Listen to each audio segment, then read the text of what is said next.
Yo! What's up, happy people? Isang mapagpalang araw, gabi, tanghali po sa ating lahat. Wow! Big love shoutout po sa ating lahat. Merry Christmas in advance and Happy New Year! Look at...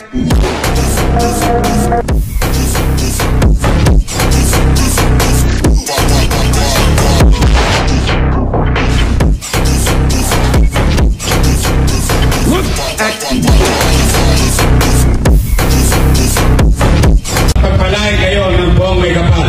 Manila! God first!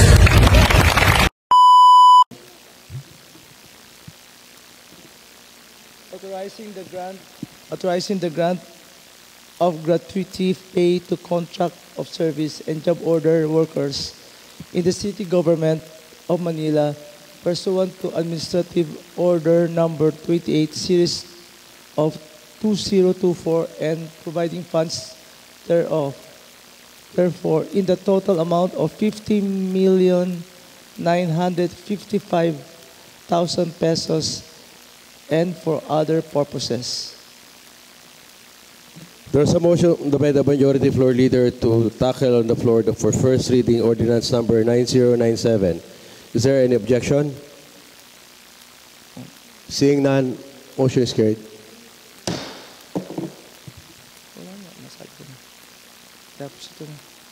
1 minute recess.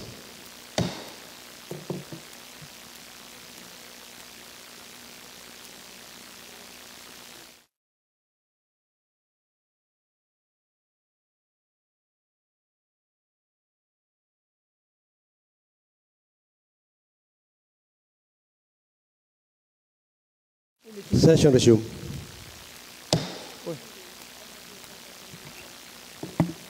For second reading, Your Honor, for second reading, I have an ordinance number 9097 authorizing Your Honor. the grant. Your Honor. Of gratuity. Councilor Maki Lacson is recognized. Yes, I approve for first reading the said draft ordinance, Your Honor. Yes, there's a motion and it's been granted. There's no objection for the first reading of the said draft ordinance number 9097. Sorry po, Your Honor, hindi ko lang baka narinig. Mr. Majority Floor Leader, go ahead. Thank you, Your Honor. For second reading, ordinance number 9097 authorizing the grant of gratuity pay to contract of service and job order workers in the city government of Manila pursuant to Administrative Order Number 228 Series of 2024 and providing funds therefor the total amount of 50,955,000 pesos and for other purposes. There's a motion to tackle on the floor said draft ordinance number 9097. Is there any objection? Seeing none, motion is carried. Thank you, Your Honor. Question. Your Honor, question.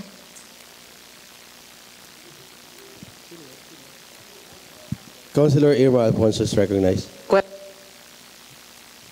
Yes.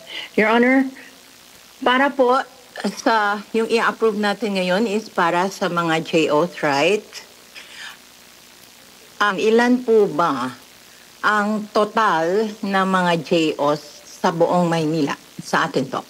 With the indulgence Your of Honor. Councilor Irma Alfonso, I have to open the period of discussion and debate so the primary principal author can answer all the queries.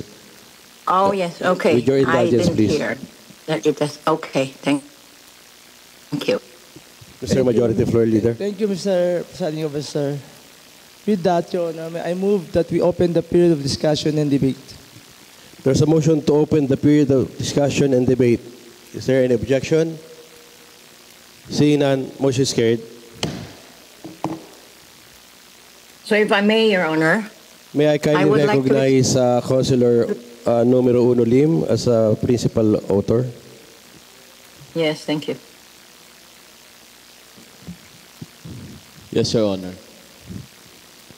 Your Honor, according to the fiscal year that is allotted for our city based on the administrative order given by our President Mark BBM, 50,995,000 divided by 5,000 will be around 10,199. Not just only po sa JO, pati contractual workers din po as well. Okay. So, Your Honor. Can I make a privileged Yes. sponsorship speech first? Okay. Can we allow, with your indulgence, Councilor Irma Alfonso, for the principal author to manifest his explanation regarding the said draft ordinance? Yes, Your Honor. By all means, Your Honor. Thank you, Councilor. Thank you, Your Councilor Honor. Onalim is recognized. Thank you, Your Honor, for accepting this request. Your Honors, I am honored to sponsor this ordinance in compliance with Administrative Order Number 28 issued by our President Ferdinand Romualdez Marcos last December 19, 2024. This national directive recognizes the vital contribution of our JO and our contract of service workers in our city, who remain critical, of course, to our public service despite not enjoying regular employee benefits. And this ordinance, Your Honors, allocates 50,955,000 from the fiscal year 2024 executive budget to provide a one-time gratuity pay 5,000 to eligible workers as mandated po by the Department of Budget and Management, Your Honor. By passing this measure promptly, we align with the President's vision and show our commitment to valuing the hard work of our workforce. And I urge my colleagues to sponsor this ordinance, of course, as a reflection of our gratitude and adherence to this important national policy. According po doon sa computation po, 50,955,000 will around, it's almost 10,000 JO and contractual workers distributed, not just only JO po, pati contract of service din po. Kasama rin po rito, Your Honors. Councilor Irma Alfonso, okay na po ba ang sagot ng ating principal author? Yes, Your Honor, but I have a follow-up question, Your Honor. Go ahead, please. That 10,000, about 10,000 of JOs and contractual workers, do you know how was it distributed, the JOs? Since we're not anymore part of the majority, so all our JOs were gone already, and I just want to know kung saan po napunta at kung yung JOs, like how many per councilor and all that. Because it's actually a big amount and it's a big help for those people, Your Honor. Thank you. Councilor Onalim. Thank you, Your Honor. About the 10,199 workers, I still yet to decide the numbers for our, what is yung distribution po ng 10,199 workers po, as mentioned. But I'll just, can I request for 1 minute recess, Your Honor? 1 minute recess. Your Honor, honorable councilors, the distribution of the 10,199 job orders and contractual service workers is as follows. Based on the verified list submitted by the various departments and offices of the City Government of Manila. Under our Manila Health Department, the barangay health workers, nurses, and support staffs, there are 2,500 workers. These individuals provide direct healthcare services, barangay health centers, and assist in citywide health programs including COVID-19 response before. So sila ho yung nasa 2,005. Yung DPS po natin, street sweepers, garbage collectors, and sanitation workers, 2,800 workers. This workforce ensures cleanliness and sanitation in public spaces across Manila. Under the Office of the Mayor, the administrative support staff, and special projects personnel, we have 1,500 workers under the office of the mayor. These personnel handle critical administrative tasks and support special initiative under the mayor's office. Department of Social Welfare and Development, social workers and community organizers, 1,200 workers. They are focused on delivering social services such as assistance to indigent families, children, and senior citizens. Your Honor, engineering and public works, infrastructure and maintenance workers. We have 1,000 workers. These include engineers, maintenance staff, and laborers involved in city infrastructure projects. Under the Manila Traffic and Parking Bureau, the traffic enforcers and parking aides as well, we have 800 workers. So responsible for maintaining order in traffic flow and parking management throughout the city. In the education and community support as well, we have daycare workers and community educators, Your Honors. We have 400 workers assigned to daycare center and community education initiatives. Your Honors, each department or offices submitted their respective lists, which have been validated by the City Treasurer's Office to ensure that all workers are actively engaged and meet the criteria under Administrative Order Number 28.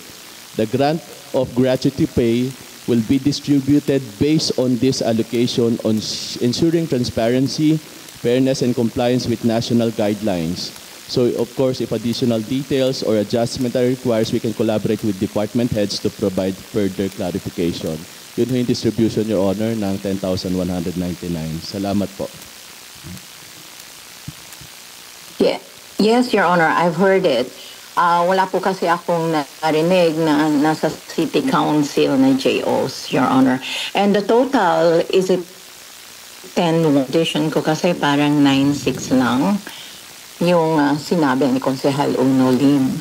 Your Honor. So, if you may do the addition, Your Honor, because now I'm not holding anything. The 2.8, the 2.5, and the 1.8, and 1.2, and 800 and 400 that mentioned. Your Honor. Your Honor. Councilor Unolim. Your Honor, I believe that the City Council doesn't have JO, but it's in the, under the office of the mayor as well. So wala ho tayong JO. For the yes, under the office of the mayor stated that it was 1,200. Is it right? Did I hear it right, Your Honor? Including the personnel, I just want to answer the query of Go ahead. our good councilor, Dr. Yama Alfonso. Just for the information to everyone, the City Council doesn't have any JO, but it's I think if she is asking about the office of the mayor, it's around almost 1,200 to 1,500. 1,200. Including the personnel, including her administrative staff, including her the entire staff of the office of the mayor. It's around 1,200 to 1,500, Your Honor. Councilor Lirma. So the total is 10,100, is it? Yes, Your Honor. It's around 1,500, Your Honor. Yes, Your Honor. Around, Councilor Irma, as the principal author manifested, it's around 1,500 in total po, including the personnels and other JO in the city, in the office of the city mayor. Yes, Your Honor. Would that suffice? Okay, Your Honor. If you do the math, it's around 7.5 million under the office of the mayor. Of the mayor, and the rest will be the all others that distributed you mentioned, right? The rest is all distributed. It's around. Your Honor, Okay. the remaining 9,000. It's clear. It's clear, Your Honor. I get it. Okay. With that. Yes, I get it. We do that. Yes. Mostly the remaining May I say 9,000 something? will distributed to different departments, Your Honors. Would the answer suffice the question of the Honorable Councilor Irma Alfonso? Yes, Your Honor. I would just like to be reminded that we do that ever, right? We do give incentives and gratuity pays to the JOs and all the contractual workers of the City of Manila. Yun lang po kasi ang gusawan, syempre kung saan mapupunta, yun mga yun. And we understand that the office of the councilors do not have any JOs. I just want to remember. Thank you, Your Honor. Thank you. Thank you, Merry Councilor Christmas. Irma Alfonso. Is there any other manifestation, Councilor Unalim? That's all, Your Honor. What's the pleasure of Majority Floor Leader?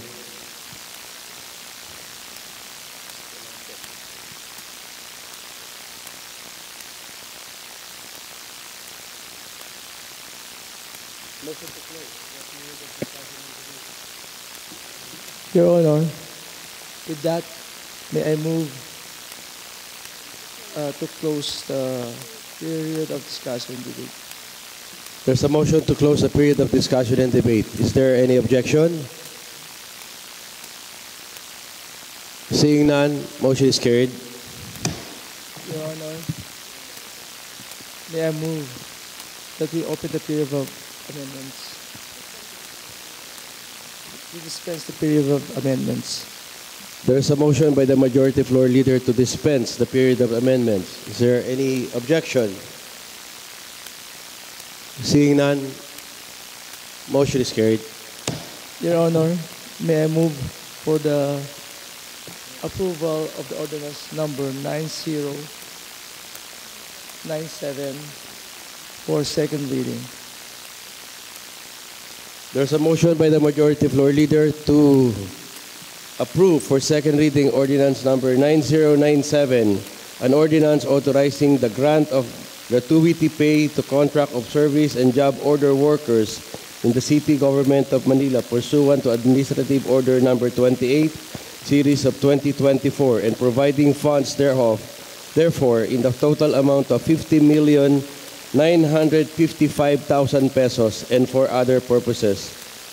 Is there any objection? Seeing none, motion is approved. Your Honor, may I move for recess. 1 minute recess declared by the Chair. Session resumed. Your Honor, I move the approval of ordinance number 9097, authorizing the grant of gratuity pay to contract of service and job order workers in the City Government of Manila pursuant to Administrative Order number 28 Series of 2024 and providing funds therefore in the total amount of 50,955,000 pesos and for other purposes. There's a motion for third and final reading to And for third and final reading and for publication. There's a motion to approve the said draft ordinance number 9097 for third and final reading and for publication. Is there any objection? Seeing none,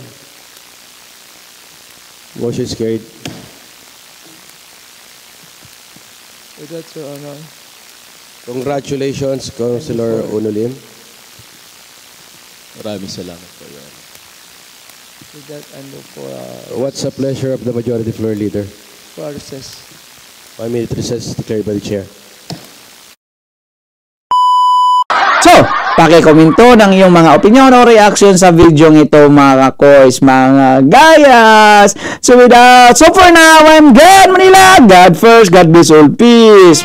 Pag-support na po ni Ma'am Melcy mga kois, mga gayas sa isa po yung solid sus ko niyan supporters. Okay? Merry Christmas and Happy New Year. God bless all, peace. Bye-bye.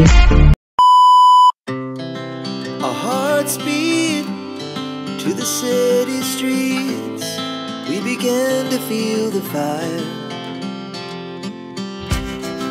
We rise like tall buildings.